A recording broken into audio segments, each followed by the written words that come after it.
BJP के कौमी सदर जेपी नड्डा ने कहा कि तेलंगाना में चीफ मिनिस्टर चंद्रशेखर राव एक नए निजाम का रवैया इख्तियार किए हुए हैं।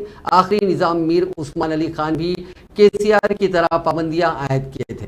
हनाकुंडा के आर्ट्स कॉलेज ग्राउंड में बीजेपी के जलसे आम से खिताब करते हुए जेपी नड्डा ने कहा कि तेलंगाना बीजेपी के सदर बंडी संजय की पदयात्रा में रुकावटें हायल करने की कई कोशिशें की गई और आज के जलसे आम को भी इजाजत नहीं दी गई।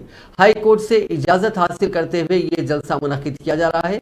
रियासत में बीजेपी की मकबूलियत से केसीआर हुकूमत काफी खायफ है, इसीलिए वो अपोजिशन बिलखुसूस बीजेपी के कायदीन को हरासा कर रही है और कई पाबंदियां लगा रही है।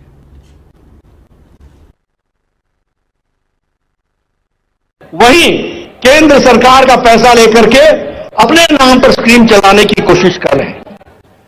मित्रों, मैं एक बात यहां आपसे जरूर कहना चाहता हूं कि एक बहुत स्ट्रगल के बाद तेलंगाना राज्य आया है।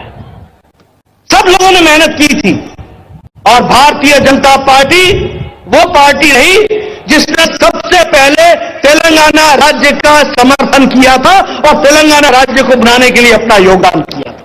We were the first. Kakinada resolution, ये काकीनाडा रिजोल्यूशन समय हम लोगों ने किया था और आंध्र प्रदेश के 2 हिस्से होने चाहिए, आंध्र और तेलंगाना, ये बात कही थी। लेकिन जिस तरीके से पिछले सालों में तेलंगाना को नीचे दिखाने का प्रयास केसीआर के द्वारा हुआ है, ये तेलंगाना की जनता कभी उनको माफ करने वाली नहीं है, यह भी हमको ध्यान में रखना चाहिए। अभी कई बार चर्चा होती है और मैं भी उसको चर्चा में हमेशा लाता हूं और वो चर्चा इस बात की होती है कि हमने विकास के दृष्टि से यहां पर हर तरीके से स्कीम्स को आगे बढ़ाने का काम किया था।